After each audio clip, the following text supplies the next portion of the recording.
Dawn of Carnage, you said that you started in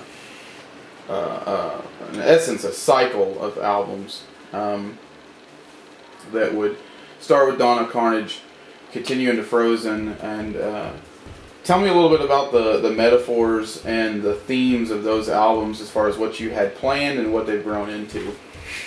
Well, the Dawn of Carnage, like I said, these new albums that you're talking about, they're double meaning albums.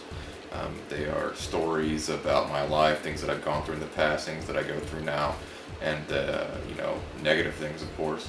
And these stories are told by way of metaphor and a very story-like setup, so that people can take these stories and apply them to their own situations much more easily, and get what they need to out of it.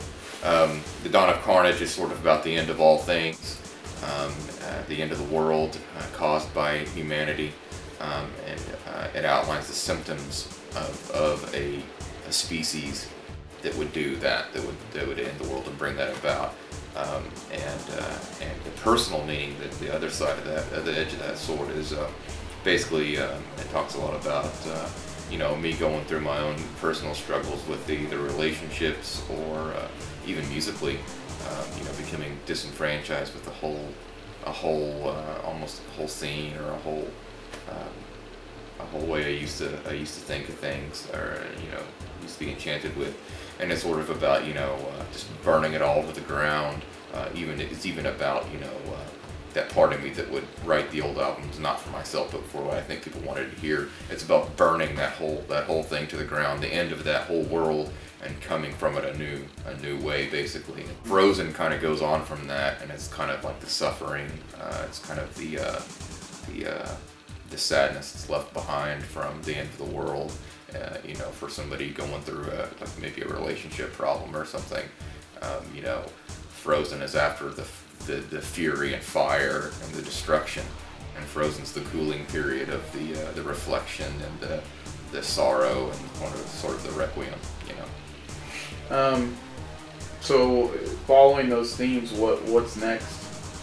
You know, the next album I'm doing a soundtrack for your movie, which is called Wastelands. And Wastelands, the theme of Wastelands fits so closely with this album theme I'm doing now that of course we've decided to do kind of a joint release.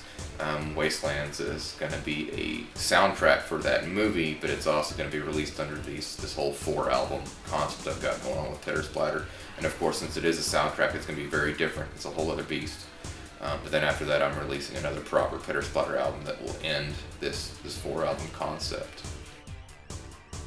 Doing a movie score is something I always wanted to do. I've actually been asked a couple of times by some other folks who do movies if I've ever thought about scoring movies, and I've always thought about it because Pittersplatter sound has gotten so cinematic as it is. Mm-hmm. So it's been really fun for me to go down that avenue, and kind of a completely different way of writing music, because you've got to really write it completely differently than I would write just a regular album.